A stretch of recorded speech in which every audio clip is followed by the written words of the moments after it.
अस्सलाम वालेकुम viewers, how are you? This is Jawad Khan. सबसे पहले व्यूअर्स, आप लोगों का बहुत-बहुत thanks to all my brothers and sisters जो मुझे इस चैनल पे सपोर्ट कर रहे हैं, लाइक कर रहे हैं, सब्सक्राइब कर रहे हैं एंड कीप सब्सक्राइबिंग क्योंकि मुझे आपकी सपोर्ट की ज़रूरत है।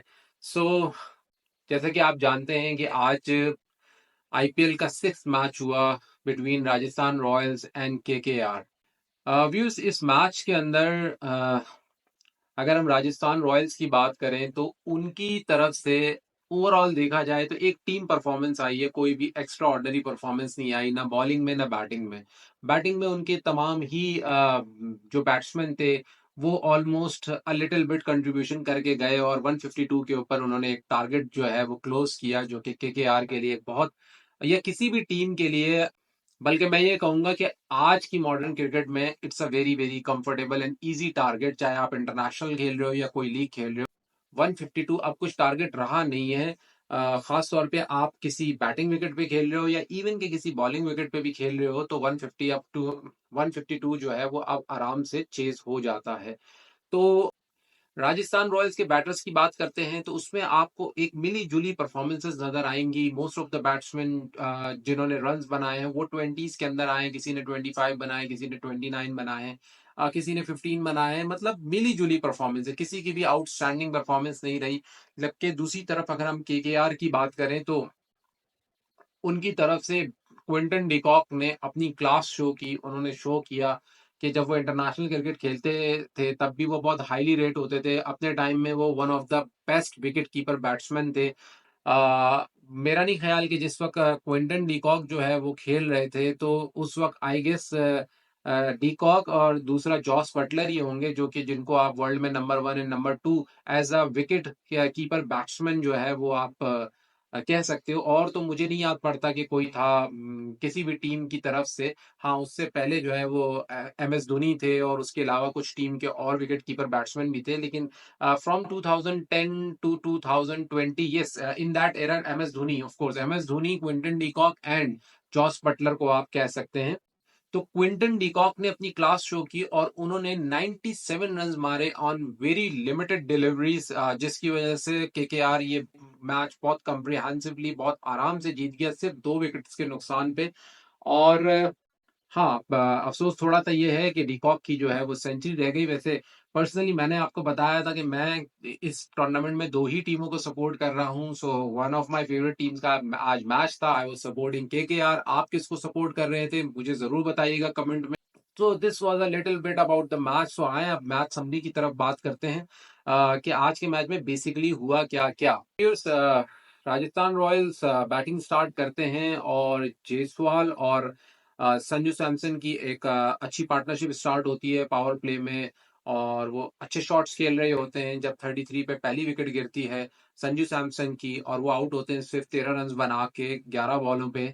उसके बाद पराग आते हैं। पराग एक बहुत अच्छी फॉर्म में नजर आ रहे थे, बहुत अच्छे शॉट्स खेल रहे थे। कुछ उन्होंने सिक्स और कुछ कुछ उन्होंने सिक्स और फोर्स जो है वो बहुत ही स्टाइलिश और बहुत अच्छे मारे।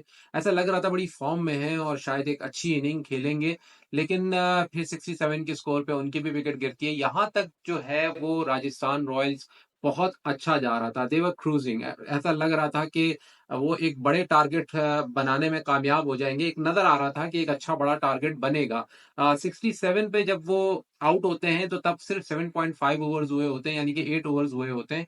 और Rajasthan Royals almost like 70s के स्कोर पे पहुंच चुका होता है। तो नजर आ रहा था कि नेक्स्ट 13 ओवर्स में एक अच्छा टारगेट, एक बड़ा टारगेट नियरली 180 टू 200 जो है वो बनेगा। लेकिन फ्रॉम देयर केकेआर जब अपने स्पिनर्स को लेकर आते हैं, खास तौर पे वरुण चक्रवर्ती को लेकर आते हैं और फिर वहां से वरुण चक्रवर्ती उनको ब्रेक देते हैं। पहले वो एक आउट करते हैं, फिर वो दूसरा आउट करते हैं। और फिर वहां से राजस्थान रॉयल्स की लगातार विकेट्स गिरना शुरू हो जाती हैं। उसके बाद राजस्थान रॉयल्स की कोई भी बड़ी पार्टनरशिप नहीं लगती और हर थोड़ी देर बाद कोई ना कोई विकेट, एक ना एक विकेट गिरती रहती है। और उसी की वजह से राजस्थान रॉयल एक बड़ा टारगेट अचीव करने में जो है वो नाकाम रहते हैं। तो 69 पे फिर उनकी तीसरी विकेट गिरती है 9th ओवर में, जब जायसवाल आउट होते हैं 29 रन बना के 24 बॉल्स पे। और उसके बाद जो है फिर 76 पे जो है वो फोर्थ विकेट गिर जाती है। 10th ओवर में हसरंगा जब 4 रन बना के आउट होते हैं। फिर 82 पे उनकी 5वीं विकेट गिरती है। 11वें ओवर में जब राणा आउट होते हैं 8 रन बना के। और इसी तरीके से छठी विकेट उनकी गिरती है 15th ओवर में जब दुबे आउट होते हैं 9 रन बना के। ऑलमोस्ट आप देख रहे हैं कि राजस्थान रॉयल्स में कोई भी बैट्समैन जो है वो 30 से ऊपर का रन जो है वो क्रॉस नहीं कर सका। सबकी ऐसी ही कुछ मिली जुली बैटिंग थी, तो कुछ 20s में थे, कुछ अंडर 10s में थे। सो ऐसी छोटी छोटी परफॉर्मेंसेस के साथ राजस्थान रॉयल्स जो है वो 151 पे अपनी टारगेट को क्लोज करती है और केकेआर को 152 रन का एक आसान टारगेट मिलता है। उसके बाद फ्रेंड्स क्या कहने हैं, डीकॉक की इनिंग का आगाज करते हैं और आते ही वो तबाही मचा देते हैं। वो अपना डीकॉक स्टाइल जो है वो दिखाते हैं, जिसके लिए वो मशहूर हैं, जिसके लिए सारी दुनिया उनको जानती है। मैं बहैसियत अगर मुझसे आप पूछें तो राइट हैंडर्स और लेफ्ट हैंडर्स में मैं लेफ्ट हैंडर्स को ज्यादा पसंद करता हूं। वो ज्यादा स्टाइलिश लगते हैं बैटिंग करते हुए। और जिस तरीके से डीकॉक ने इनिंग खेली है, it was out class. Rajasthan Royals को शुरू के 10 ओवर में ही उन्होंने बाहर कर दिया और बड़ी आसानी से केकेआर ने ये मैच जीत लिया। और उनके सिर्फ 2 ही खिलाड़ी आउट हुए। तो इस मैच में कुछ इतना स्पेशल हुआ नहीं, क्योंकि पहली इनिंग में इतना बड़ा टारगेट नहीं बना। केकेआर के लिए एक बहुत आसान टारगेट था कि लास्ट मैच में केकेआर जो है वो आरसीबी से अपना मैच, एक बहुत अच्छा मैच जिसमें उन्होंने बड़ा अच्छा खेला था, बड़ी अच्छी परफॉर्मेंसेस दी थी, वो हार के आए थे। तो यहाँ पर उनको एक जीत की बहुत ज्यादा जरूरत थी। मैं खुद भी केकेआर को सपोर्ट कर रहा था। उस दिन मैंने देखा शाहरुख खान बहुत सैड थे। आज मुझे नजर तो नहीं आए, लेकिन आज आई होप वो बहुत खुश होंगे अपनी टीम की परफॉर्मेंस से। एक बहुत आसान जीत उनको मिली। And once again Quinton de Kock लास्ट राजस्थान रॉयल्स। और क्विंटन और टूर्नामेंट के शुरू में क्विंटन डिकॉक का अपनी टीम के लिए फॉर्म में आना, ये भी एक बहुत ही गुड न्यूज है। सो लेट्स सी, अब कल एक और मैच है। कल के मैच के बाद एनालिसिस के साथ हाजिर होऊंगा मैं। तब तक के लिए दोस्तों, माय फ्रेंड्स,